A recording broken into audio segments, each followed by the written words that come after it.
Voz da América. Angola Saúde em Foco.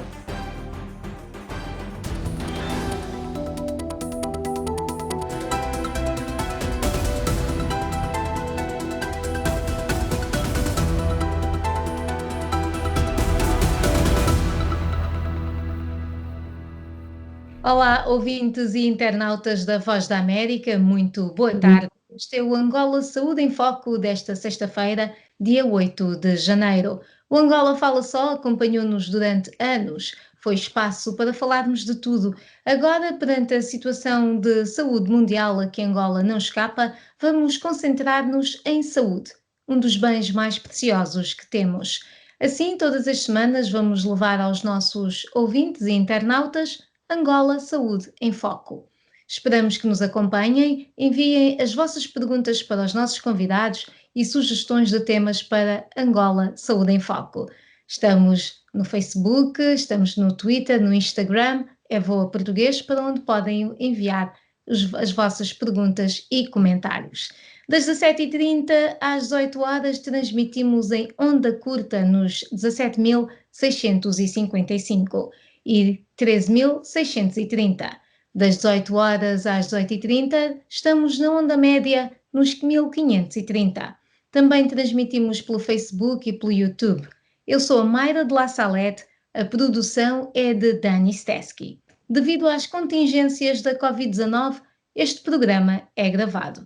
O convidado do Angola Saúde em Foco desta sexta-feira, dia 8 de janeiro, é o Dr. João Molima. Ele é especialista em medicina desportiva. Vamos falar de cuidados de saúde focados na aptidão física e no tratamento e prevenção de lesões relacionadas com desporto e exercício físico. Depois de uma quadra festiva dada a exageros, também vale a pena falarmos aqui de formas de cuidar da saúde sem termos que recorrer a medicamentos. Dr. João Molima, muito bem-vindo ao Angola Saúde em Foco. Muito obrigada pelo convite. Votos de um feliz ano novo e próspero para todos os profissionais da Voz da América e que este ano 2021 seja melhor que o anterior. Muito obrigada, doutor.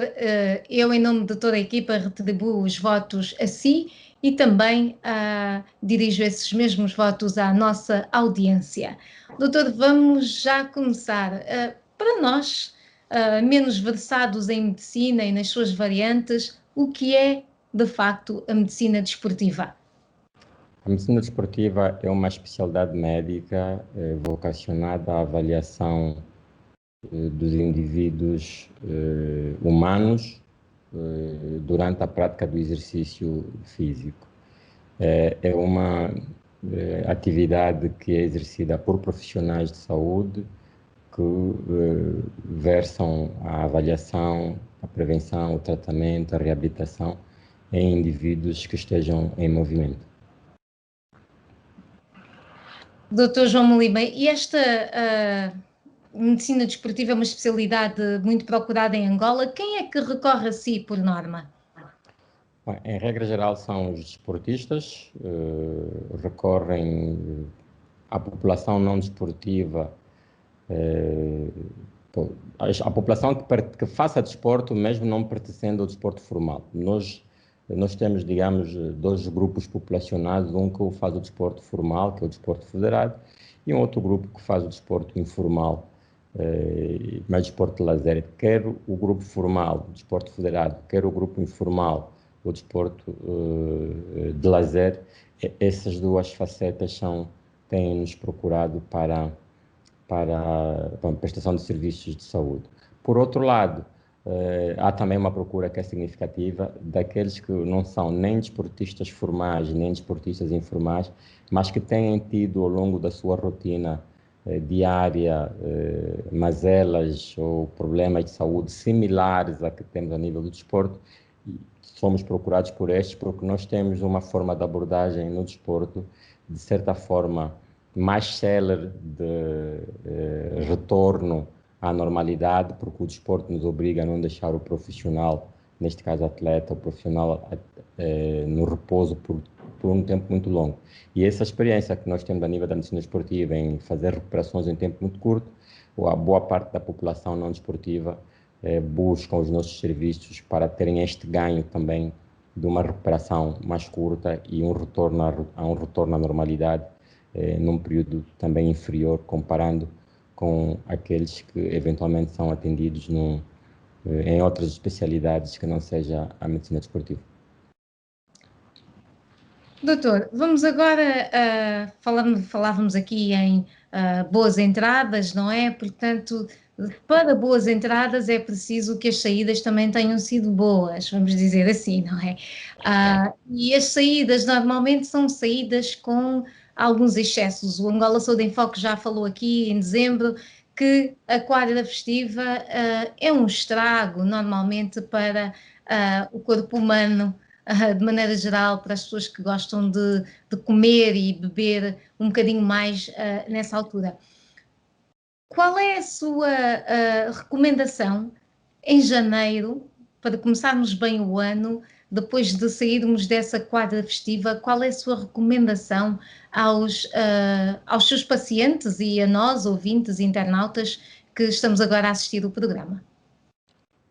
Muito boa pergunta, Mayra. Eu preferia recuar um bocado e antes de responder qual seria a recomendação em janeiro, preferia primeiro recomendar a postura, a conduta em dezembro.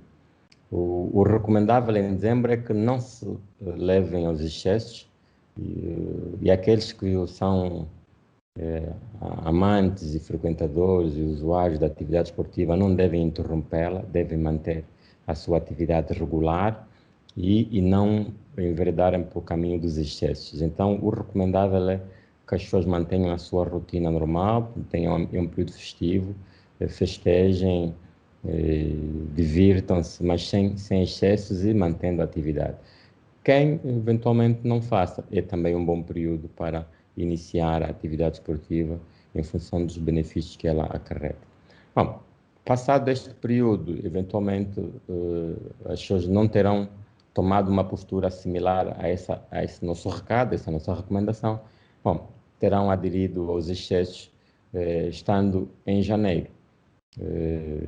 O que é recomendável é que as pessoas retomem a atividade para aqueles que já o faziam e se façam de forma gradual. Intensidade baixa e volume baixo. Quando nos referimos ao volume, estamos a referir-nos à duração das sessões de treino. E a intensidade, estamos a referir ao ritmo, se é mais lento, se é mais rápido. Então, velocidade, por outras palavras, o que nós recomendamos em janeiro é que essa retoma seja de forma gradual, volume baixo e intensidade baixa. E progressivamente vai sendo aumentado o volume e a intensidade, permitindo que esse organismo que submeteu-se a excessos na época da quadra festiva vá sendo preparado de forma gradual, de forma muito lenta, sem causar nenhum tipo de reação anormal. O organismo vai sendo preparado para que possa ir recebendo as cargas de treino de forma progressiva. E num intervalo razoável de 10 a 15 dias, esteja em condições de poder submeter-se a cargas mais intensas, muito próximas àquelas que eram feitas antes da quadra festiva. Doutor, nesta altura costuma ter muitos pacientes focados nesta questão de ou perder peso, porque têm um outro médico aconselhou a fazer mais exercício, ou por causa do coração, ou colesterol. Costuma ter mais, nesta altura, pacientes focados nesta saúde física, ou é algo que é indiferente é igual ao longo do ano? Vá. Não é igual. Nesta altura não é igual. Nesta altura temos tido muito mais, mas frequentemente da parte da população desportiva formal, aqueles que estão inscritos no sistema desportivo formal, atletas federados, porque coincide este período com o início das épocas desportivas em Angola. Então, é nesta altura os campeonatos começam entre fevereiro e março. Então, nesta altura, estão as equipas a solicitar as avaliações médicas esportivas dos seus grupos, que, em regra geral, ela tem uma validade de 12 meses. Então, a cada 12 meses, os atletas são submetidos a essa avaliação. E, nesta altura, nós temos um volume bastante grande de solicitações mais da parte dos atletas formais e não tanto da parte dos atletas informais. Vamos recebendo um ou outro, mas há aqueles que produzem efeito estatístico, quantitativo, neste período inicial do ano, são em grande escala, em cerca de 75%, 80% são atletas do sistema formal.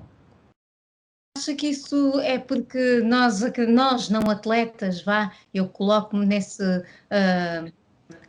nesse pacote dos não atletas, não o fazemos porque vemos especialistas como o doutor como pessoas mais focadas para profissionais e que talvez vão puxar muito pelos não atletas? Há aqui algum tabu, desconhecimento? Bom, eu acho que eu diria que é mais tabu, não tanto desconhecimento. Penso que hoje a grande maioria da população está muito focada, está conectada, está informada, há várias formas de obtenção de informação. Hoje qualquer um tem acesso às redes globais de forma fácil, temos as fontes de consultas na palma da mão com o smartphone. Então não acredito que seja falta de conhecimento, falta de informação. Acredito que seja uma negligência, um desprezo, uma não priorização da busca de benefícios para o organismo por via do exercício físico. Aqueles que não se exercitam são aqueles que não querem, por vontade própria, por livre consciência, na grande maioria, não querem este efeito benéfico ao organismo. De qualquer forma, também lembrando que exige algum sacrifício, exige esforço, exige persistência. Os benefícios alcançados pelo exercício físico, os benefícios alcançados para o organismo via exercício físico exigem algum sacrifício, como dizíamos, e isto para muito boa gente, por razões diversas, furtam-se de se submeterem a este esforço e perdem uma grande oportunidade de poderem produzir no seu organismo benefícios imensuráveis que garantam uma vida de muito boa qualidade e uma vida também de maior produtividade. Doutor, eu acho que usou aí a palavra certa, que é sacrifício. E é de facto muito complicado esses sacrifícios. Eu acho que muita gente deve perceber o que essa palavra pesa quando se fala em exercício físico. Mas vamos agora a uma questão de Manuel K. Júnior. Ele pratica boxe, enviou-nos esta pergunta durante a semana e ele quer saber como evitar dores nas costas durante os treinos. Bom, primeiro é preciso perceber a pergunta do Manuel, o que é que terá causado as dores. Bom, a primeira recomendação é que o Manuel busque ajuda médica e que é para, numa avaliação minuciosa, ter-se noção do que é que terá sido a causa destas dores nas costas ou no dorso, como nós chamamos. Se é consequência do treino, se é de causa externa à atividade esportiva, porque em função da forma do desencadeamento, da fisiopatologia, do mecanismo que levou a estas dores, poder-se abordar de uma ou de outra forma. De qualquer maneira, de forma genérica, as dores que surgem ao nível de qualquer segmento corporal, se forem de causas patológicas, ou seja, por alguma lesão, são tratadas com analgésicos, admitindo que não sejam doenças infecciosas, são tratadas de forma conservadora com analgésicos, ou às vezes com crioterapia, que é o tratamento com gelo, e às vezes em outras situações com termoterapia em relação ao calor. Então, todas essas abordagens dependem daquilo que se entender na avaliação qual foi a causa das dores. O que nós recomendamos ao Manuel é que pare, suspenda imediatamente o treinamento, busque ajuda médica, o profissional que lhe atender vai observá-lo, se necessário for, vai pedir exames complementares e em função daquilo que for o diagnóstico e a causa, então se definirá o tipo de conduta a fazer. Podem ser várias situações, pode ser só overtraining, pode ser dores musculares tardias, enfim, tudo isso só se pode perceber ou até algum tipo de lesão muscular, alguma ruptura muscular, alguma distensão ligamentar, alguma fratura de stress, que são as fraturas que acontecem sem trauma. Então, existem um conjunto de hipóteses que podem levar a estas dores, quer nas costas, quer em qualquer outro segmento.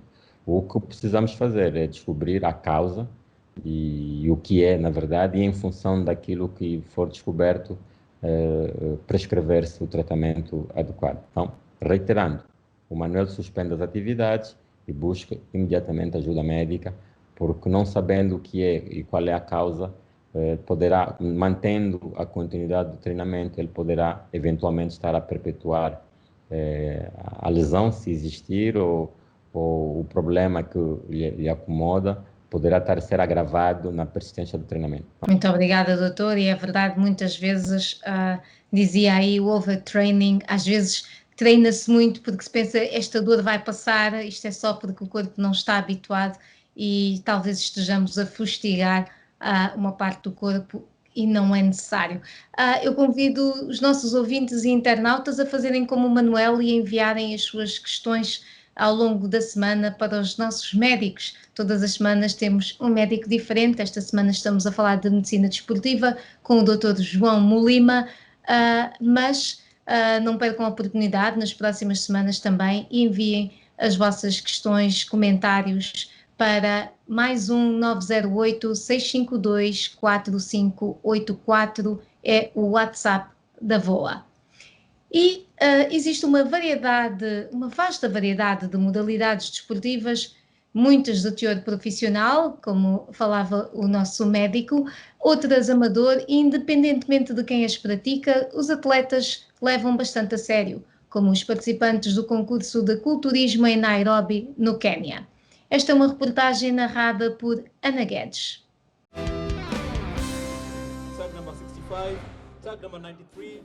Durante o dia podem ser professores, advogados, pais, treinadores, funcionários públicos, mas à noite transformam-se em fisioculturistas. Em palco, em concurso, os seus corpos transpiram confiança, força, resistência. São corpos esculpidos, musculados. O culturismo é a prática de exercícios físicos que têm como objetivo trabalhar os músculos, tornando-os mais volumosos e definidos, de forma que o corpo adquira formas harmoniosas. No concurso de culturismo Nairobi de 2020 juntaram 130 participantes de toda a África Oriental. Foi a competição de fisioculturismo do Iron Fit. Incluía categorias como biquíni, figura, físico e musculação. A maior parte dos concorrentes em competição sempre praticaram desporto.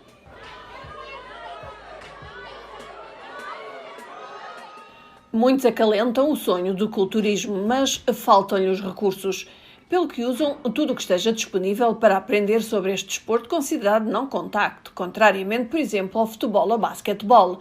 Um dos meios que usam são os vídeos do YouTube, onde veem como devem pousar, como devem destacar os músculos que trabalham meses e mesmo anos. Gabriel Mukundi foi o organizador do evento.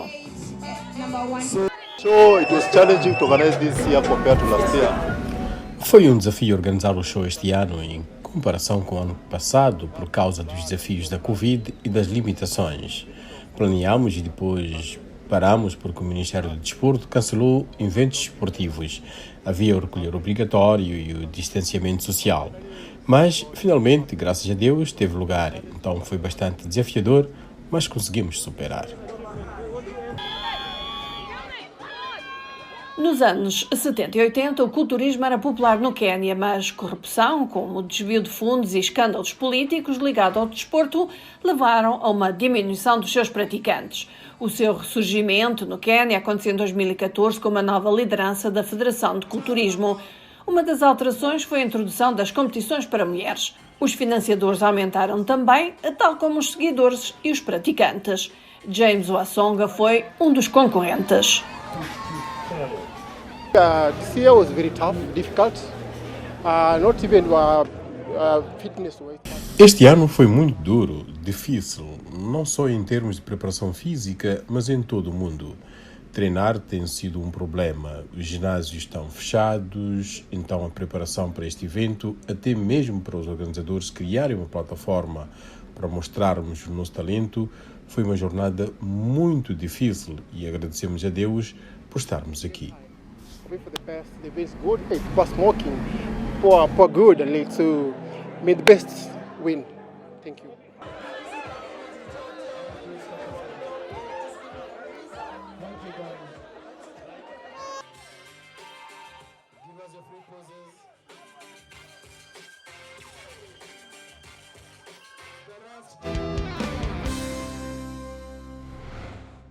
Dr. Molima, que vantagens têm modalidades como o culturismo para o corpo humano? Olha,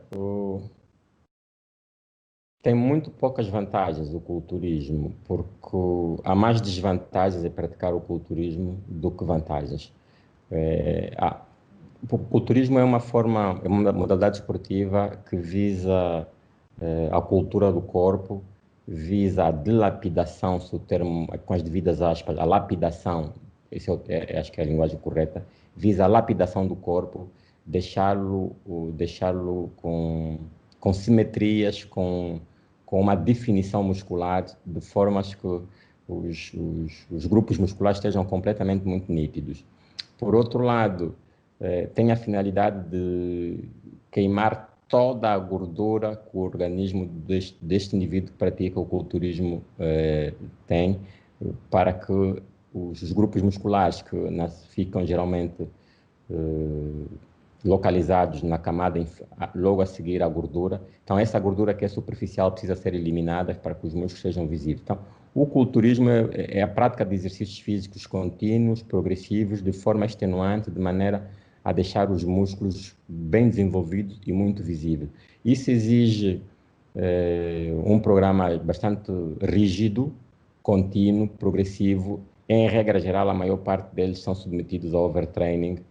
Esta busca da perfeição do corpo ideal, do corpo correto, do corpo perfeito, obriga-os de forma natural a não conseguirem alcançar os seus objetivos, então buscam formas adicionais para o alcançarem, fazem suplementação, usam anabolizantes, e todos esses somatórios desses fatores geram desvantagens e não vantagens.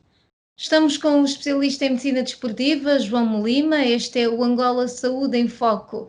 Doutor, já criou aqui, acho que deu aqui uma novidade a muita gente que olha para o culturismo como algo belo, não é? Mas já falou aí de umas sérias desvantagens. Então, são indivíduos que têm lesões muito frequentes, rupturas musculares fáceis, rupturas ligamentares, fraturas de estresse, podem desenvolver câncer, têm arritmias cardíacas, morte súbita durante a atividade desportiva.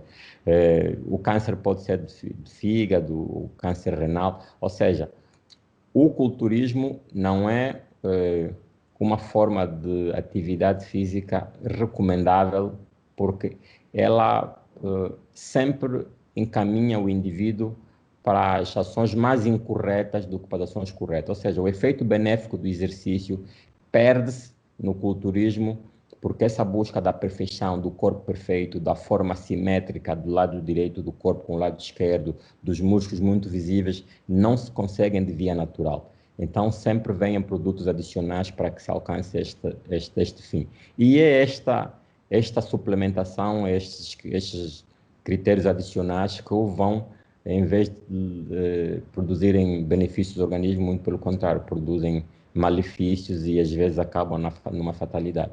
Então, nós não somos apologistas, nem recomendamos a prática do culturismo. Há outros desportos mais saudáveis, como a marcha, a corrida, a natação, pedalagem, ou nesse caso o ciclismo, a dança, ou seja, são atividades mais aceitáveis, menos extenuantes para o organismo, menos exigentes para o organismo, exigem com certeza sempre algum sacrifício, mas atividades são feitas de forma mais protetoras para o organismo e não que levam o organismo aos seus limites de maneiras que esses limites possam causar algum tipo de resposta anormal a esse tipo de atividade. Então, o que é recomendável são atividades aeróbicas de intensidade proporcional àquela que o indivíduo pode suportar. Em cerca de meia hora, 1 hora de sessão de treinos por dia. Já os culturistas são capazes de se exercitar entre 3, 4, 5, 6 horas nas 24 horas. Então, é um estilo de vida que não é recomendável pelos malefícios que socorrem lá pela frente. Já tivemos experiências muito amargas de situações de jovens, aos 25 anos já estavam com miocardiopatia dilatada, ou seja, o coração dilatado em função do tipo de substâncias que foram tomando para poderem alcançar a perfeição do corpo. Então, essa perfeição nunca se alcança pela via natural, só com treino normal. E as consequências são geralmente nefastas. Indivíduos que até envelhecem muito mais cedo, uns acabam estéreis, são com incapacidade de poderem experimentar o sinônimo da paternidade, enfim, ou às vezes da maternidade, porque o culturismo pode ser praticado por homens ou por mulheres. Então, têm complicações diversas e, concluindo, mais malefícios do que benefícios. E agora vamos a uma pergunta que também chegou durante esta semana de Jupicá. Quer saber o que é que um desportista precisa de tomar antes e depois dos seus jogos. Eu não sei se o Jupicá está a falar de jogos profissionais ou amadores, mas, doutor, diga-nos de sua justiça, numa realidade e noutra, o que é que deve um atleta tomar antes e depois dos seus jogos? Se é que deve tomar alguma coisa. Perfeito, deve tomar. Mas, Mayra, antes de responder à pergunta, deixa-me fazer um acréscimo à pergunta anterior em relação ao culturismo, lembrando que o culturismo é uma atividade esportiva praticada para a estética, é para o belo, para o corpo perfeito. Então, não tem os fins protetores para as doenças crónicas e não infecciosas ou crónicas degenerativas, é quase inexistente, porque busca-se o belo, busca-se o corpo perfeito, busca-se o corpo bonito. Então, é feito mais por uma questão de estética e não tanto por uma questão de saúde. Exato. Bom, indo para a pergunta, todo indivíduo, quer seja no desporto de lazer ou no desporto federado, deve sim tomar líquidos antes, durante e depois. Bom, há uma regra que a prática ensinou-nos que todos nós, quer esportistas ou não, devemos beber líquidos não alcoólicos em grande quantidade, no mínimo 3 litros de água nas 24 horas, principalmente para aqueles que vivam nos trópicos, em zonas cujas temperaturas ambientais são bastante altas, e mesmo aqueles que vivam em locais com temperaturas menores. O organismo tem menos necessidade de água, mas é prudente que se ingira quantidade de água significativa. Não devemos esperar que o nosso organismo tenha sede ou sintamos sede para que possamos beber. Nós devemos fazê-lo antes. Todas as vezes que sentimos sede, o corpo já está desidratado. Falo em água porque, para responder à pergunta de forma direta, que é o principal elemento que se deve consumir quer antes, quer durante, quer depois da atividade esportiva, ou seja, água e todos os outros líquidos que sejam isotônicos. Os líquidos isotônicos ou bebidas isotônicas são aquelas que têm uma concentração muito próxima ao do sangue, ao do plasma, que é um dos elementos do sangue. Então, são esses líquidos que o organismo recebe-os de melhor maneira e não atrapalham nem interferem na dinâmica do funcionamento normal do organismo. Já os líquidos hipertônicos, que têm uma concentração superior à do sangue, ou os líquidos hipotônicos, que têm uma concentração menor, obrigam o organismo a reajustar-se para que possa manter um equilíbrio do seu funcionamento. Então, o que é recomendável são as bebidas isotônicas, e elas são recomendáveis. A principal delas é a água, e são recomendáveis antes, durante e depois da atividade esportiva. Doutor, e em termos de vitaminas e aquelas outras bebidas que nós vemos que são bebidas de força, não é? Que supostamente, há muita sempre a publicidade nos jogos de futebol, por exemplo, daquelas bebidas de força para os jogadores. Aconselha alguma dessas coisas? Não, não aconselho, porque todos esses são suplementos, e os suplementos só são indicados quando nós, enquanto profissionais, percebemos que, do ponto de vista clínico, o indivíduo tem algum tipo de déficit. Então, ninguém deve tomar nenhum tipo de suplementação, quer seja vitamínico, quer seja energético, se não se perceber que o seu organismo precisa. E é, portanto, que esse tipo de uso seja sempre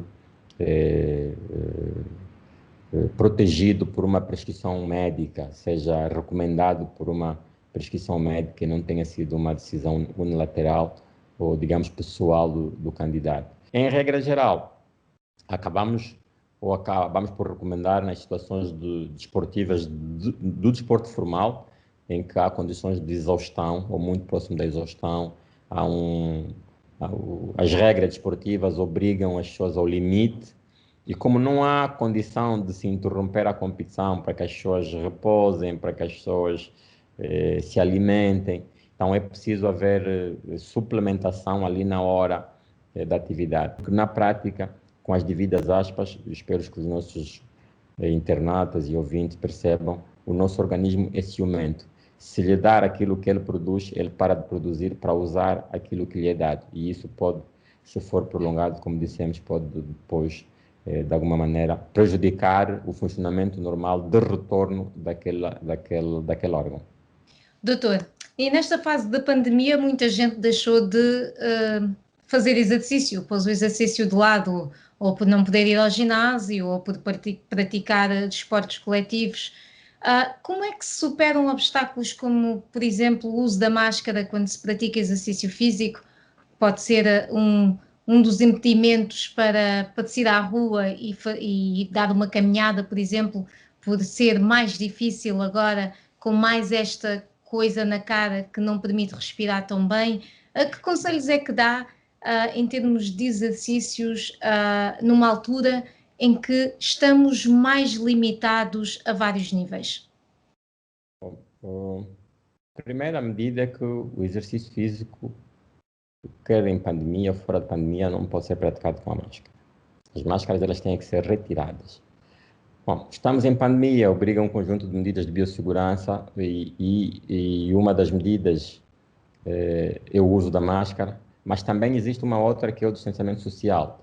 Então, o exercício físico em período de pandemia é praticado em isolamento, com distanciamento social, ou seja, a prática desportiva tem que ser individual. Sendo individual, há conforto em retirar-se a máscara, porque em condições normais, o indivíduo, no processo respiratório, ele inspira o oxigênio e expira o dióxido de carbono. O dióxido de carbono é um gás que o organismo não precisa. Na atividade desportiva, é impossível praticar-se de forma segura e saudável com máscara. Primeiro, por essa questão da reinalação em grande quantidade de dióxido de carbono. O dióxido de carbono em excesso no organismo leva à acidose, isso metabólica, e isso leva a outro tipo de consequências que o organismo pode advir, um cansaço fácil, enfim, eventualmente até desenvolver outro tipo de patologias.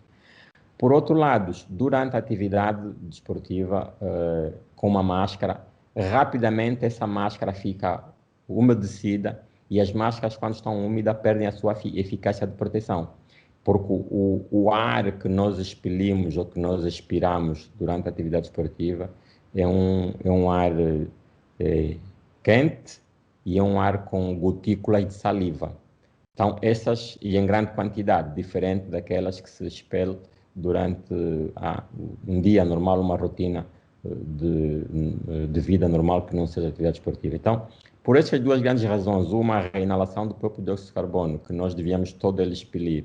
Dois, por essas gotículas de saliva que vão sendo liberadas em grande quantidade e num curto espaço de tempo a máscara está úmida e estando úmida ela já perde a sua eficácia. Então, por essas duas razões, a atividade esportiva deve ser feita sem máscaras, mas em isolamento. Ninguém deve se manter sedentário durante o período de pandemia. Deve se exercitar sim, em casa se haver condições, ou fora de casa, mas em isolamento social, para que não tenha nenhum tipo de risco no convívio com quem quer que seja. Doutor, tocou aí na palavra-chave, sedentarismo. E que doenças crónicas ou musculares podem resultar desse sedentarismo?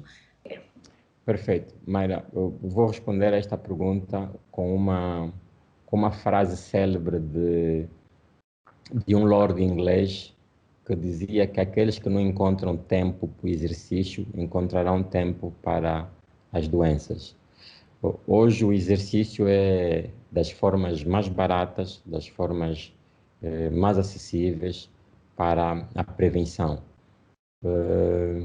Pode ser praticado em qualquer lugar, em regra geral, quase a qualquer hora, e não exige um aparato tecnológico de ponta. As pessoas com um calção, uma camisola, um par de tênis, estão em condições de poder praticar. Eu, às vezes, até descalço, dependendo do tipo de atividade, a natação, as pessoas fazem despidas com um fato de banho, enfim. Então, há um conjunto de exercícios que podem ser adotados.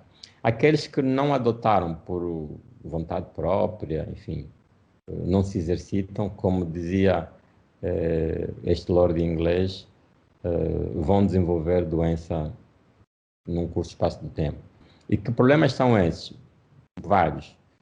Geralmente são doenças crônicas e degenerativas, a hipertensão arterial, a diabetes, a osteoporose, o câncer, as dores musculares extenuantes ou intermitentes, dores ósseas,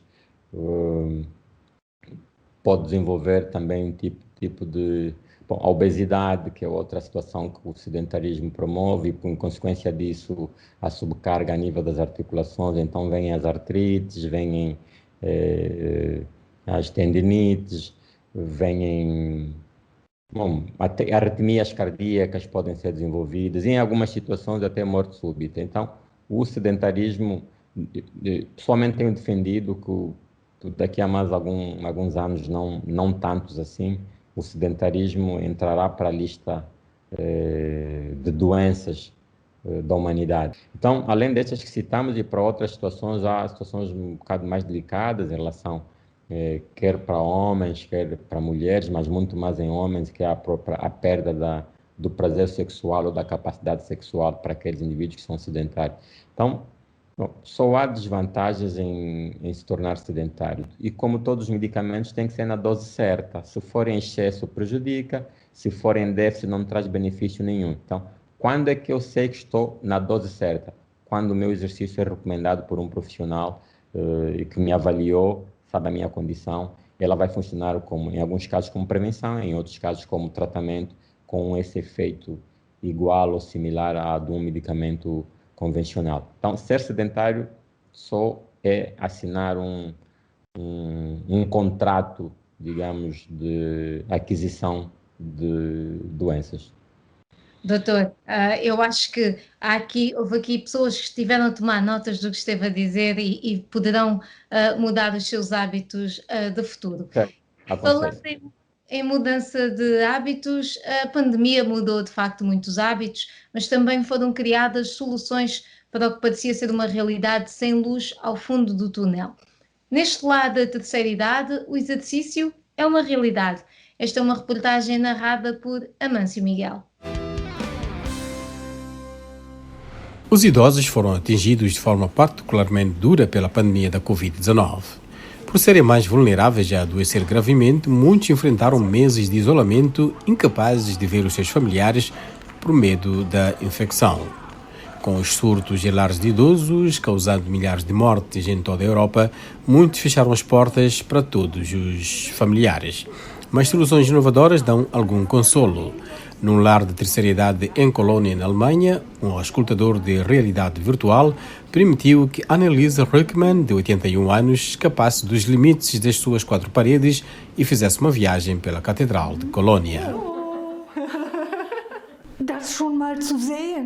Só de dar uma olhada foi ótimo. Assim que eu puder, ser de novo, irei à Catedral e darei uma olhadela.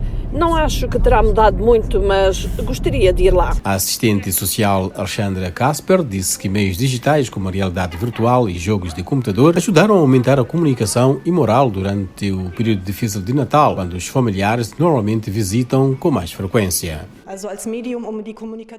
A maioria dos familiares é muito compreensiva e diz que não quer arriscar nada, querem proteger os seus entes queridos e sabem que fazem isso melhor, não os vendo com frequência. É claro que o Natal é uma época delicada, mas algumas visitas são possíveis e sempre se saiu de forma segura. É um momento difícil. Todos nós temos que passar por isso. Nós vamos conseguir juntos. Enfrentando os mesmos desafios, outro lar da cidade de Speyer optou por substituir a sua festa anual de Natal por um mercado de Natal ao ar livre, completo com linguiças, waffles e diversão. Embora não substitua a tradicional festa com os familiares, a gestora desta casa disse que é uma maneira segura de criar um ambiente festivo. Normalmente temos uma linda festa de Natal na capela e no refeitório com todos os familiares, mas não podemos fazer isso agora. Procuramos uma alternativa para trazer um pouco do clima do Advento. A chefe do Conselho de Ética da Alemanha alertou em dezembro que o isolamento e a solidão podem ter um grave impacto na saúde dos idosos. O Conselho apelou a lares de idosos que possibilitem mais contactos, tanto através de soluções digitais como presenciais, com os devidos cuidados. Aqui existe o perigo crescente de isolamento, redução da participação social e a deterioração significativa da saúde, especialmente para pessoas que já vivem em situações com muito menos interação social do que outras. Isso põe em risco a sua capacidade de levar uma vida independente e digna como parte da sociedade. Videochamadas por si só não são suficientes para substituir o contacto pessoal, disse Christelle Hallneys, à agência de notícias Reuters. Ela não pode visitar o seu marido de mais de 50 anos na sua casa de repouso. É uma catástrofe. Estamos juntos há 55 anos e casados há 51. E é o primeiro Natal que passamos separados. Não é fácil. Os residentes de lares de idosos da Alemanha são os primeiros na fila para a vacina da Pfizer-BioNTech contra a Covid-19. As casas de repouso, os lares de terceira idade, fazem o possível para manter os residentes animados. Em Kaiserslautern, a oferta de aulas de zumba num dos lares colocou um sorriso no rosto de todos. Doutor, nunca é tarde para ter um corpo sadio, não é assim? Com certeza. Portanto, independentemente da idade, ainda vamos todos a tempo de mudar os nossos hábitos. Perfeitamente. Zumba na terceira idade, que outro tipo de exercícios recomendaria a pessoas mais velhas e que talvez estejam um bocadinho mais limitadas em termos de movimentos? Bom, a Zumba, que é uma forma de exercício por intermédio da dança, é uma forma de exercício perfeito para a terceira idade. A natação também é uma forma de exercício muito adequado para a terceira idade. A caminhada também é um exercício adequado para a terceira idade. E em alguns casos, a bicicleta reclinada, ergométrica reclinada, que são aquelas bicicletas que não têm rodas e têm um encosto no assento. Então, deixa os idosos que já têm alguma flacidez muscular, alguma fraqueza muscular, deixa os idosos sentados de forma confortável, com as costas apoiadas e podem pedalar sem sair do lugar. Então, essas formas de exercitação são, digamos, as mais adequadas para os idosos. Evitarem atividades de impacto.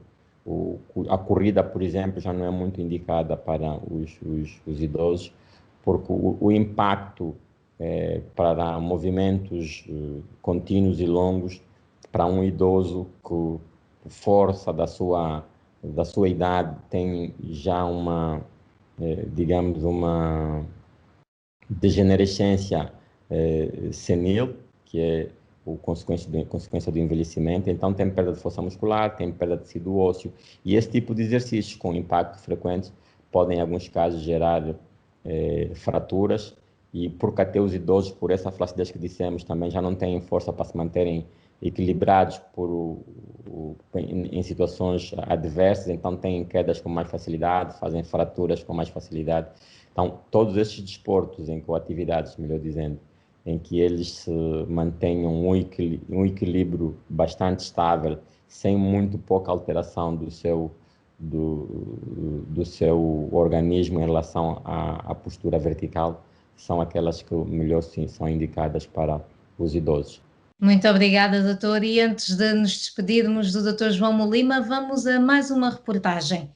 Mais de 2/3 dos 15 milhões de vacinas contra o coronavírus vendidas nos Estados Unidos não foram utilizadas até agora. Nesta reportagem vemos que alguns estados prometem penalizar os hospitais que não dispensarem vacinas com rapidez suficiente. Esta é uma reportagem narrada por Ana Guedes. A distribuição da vacina Covid-19 foi mais lenta do que esperado, então agora alguns estados estão a entrar em ação para acelerar o processo. Em Nova Iorque, o governador Andrew Cuomo diz que os hospitais devem administrar as vacinas dentro de uma semana após recebê-las. Qualquer provedor que não usar a vacina pode ser multado em até $100.000 de agora em diante. Eles têm de usar a alocação dentro de 7 dias. Caso contrário, eles podem ser removidos da distribuição futura. Cuomo disse que os hospitais têm recebido vacinas nas últimas 3 semanas como parte de um programa que prioriza os profissionais de saúde da linha da frente, mas administraram apenas 46% da primeira dose das suas vacinas alocadas. As hospitalizações em Nova Iorque duplicaram desde o início de dezembro para mais de 8.200 e o número de novos casos subiu 27% na última semana para mais de 13.600 por dia. Enquanto isso, na Flórida havia longas filas de pessoas à espera de receber a vacina contra o coronavírus. Pessoas com mais de 65 anos de idade ou mais e profissionais de saúde da linha da frente são os grupos prioritários para receber a vacina. O governador da Flórida anunciou que o Estado alocaria doses aos hospitais que as dispensassem mais rapidamente. Da Califórnia, o estado mais atingido nos Estados Unidos, o governador Gavin Newsom deu o alarme. Nos últimos 14 dias, quase 4.000 californianos perderam a vida. Esta é uma doença mortal. Esta é uma pandemia mortal. Ela continua mais mortal hoje do que em qualquer outro momento da história desta pandemia. Newsom disse que a Califórnia também está a trabalhar para acelerar a distribuição de vacinas. Vamos começar a ver uma distribuição mais rápida desta vacina, posso garantir. Agora, dito isto, tem sido um processo muito vagaroso para muitos de nós. Como o número de casos de coronavírus ultrapassou 20,8 milhões de casos na terça-feira, 5 de janeiro, de acordo com a Universidade Johns Hopkins, os Centros de Controlo e Prevenção de Doenças relataram que quase 4,6 milhões de injeções foram dispensadas até agora nos Estados Unidos.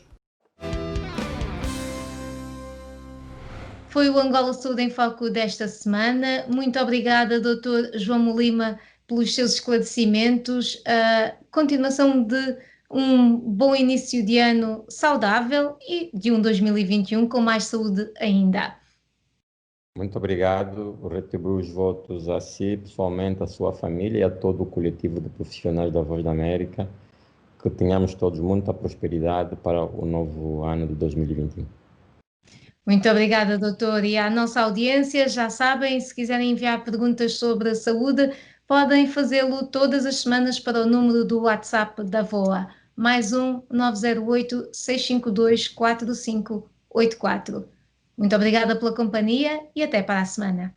Angola Saúde em Foco, um debate semanal sobre como a saúde contribui ou desacelera o desenvolvimento de uma sociedade. Saúde em Foco, semanalmente, na Voz da América em português.